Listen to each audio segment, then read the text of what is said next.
বাংলাদেশের কোনো সাবেক রাষ্ট্রপতিকে গ্রেপ্তার করা সম্ভব? রাষ্ট্রপতির পদ ছাড়ার পরও কি সাংবিধানিক দায়মুক্তি বহাল থাকে, নাকি অন্য সবার মতোই আইনের মুখোমুখি হতে পারেন তিনি? মোহাম্মদ শাহাবুদ্দিনকে ঘিরে শুরু হওয়া বিতর্কে কি বলছে বাংলাদেশের সংবিধান?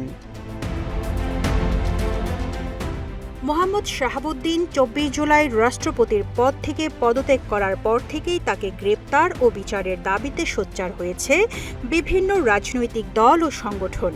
এনসিপি, বাংলাদেশ খেলাফত মজলিস ও ইনকিলাব মঞ্চ সহ কয়েকটি দল ও সংগঠন তার বিচারের দাবি তুলেছে। দেশ জুড়ে যে কোনো কেনাকাটায় ১০,০০০ টাকার বেশি অফার, তাই পেমেন্ট মানেই বিকাশ। তবে সংবিধানের ৫১ অনুচ্ছেদের দোহাই দিয়ে সব অভিযোগ ও আইনি পদক্ষেপের সম্ভাবনা নাকচ করে দিয়েছেন শাহাবুদ্দিন। পদত্যাগের পর সংবাদ মাধ্যমকে দেওয়া সাক্ষাৎকারে তিনি বলেন, কিসের বিচার করবে? সংবিধানের ৫১ অনুচ্ছেদ পড়ে দেখুক। সংবিধানের ৫১ অনুচ্ছেদে রাষ্ট্রপতিকে দুই ধরনের সুরক্ষা দেওয়া হয়েছে। ৫১(১) অনুচ্ছেদ অনুযায়ী রাষ্ট্রপতি তার দায়িত্ব পালন করতে গিয়ে বা অনুরূপ বিবেচনায় কোনো কাজ করলে বা কোনো কাজের ক্ষেত্রে নিষ্ক্রিয় থাকলে সেটির জন্য কোনো আদালতে তার জবাবদিহিতা থাকবে না। তবে এই সুরক্ষা সরকারের বিরুদ্ধে আইনি ব্যবস্থা নেওয়ার ক্ষেত্রে কোনো বাধা সৃষ্টি করে না।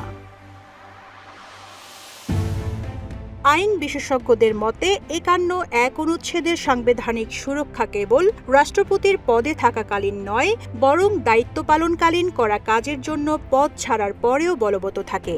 সংবিধানের ৫১(২) অনুচ্ছেদে রাষ্ট্রপতি পদে থাকাকালীন আলাদা সুরক্ষা দেওয়া হয়েছে, যার মাধ্যমে আসীন রাষ্ট্রপতির বিরুদ্ধে ফৌজদারি কার্যধারা দায়ের করা বা চালু রাখা যাবে না।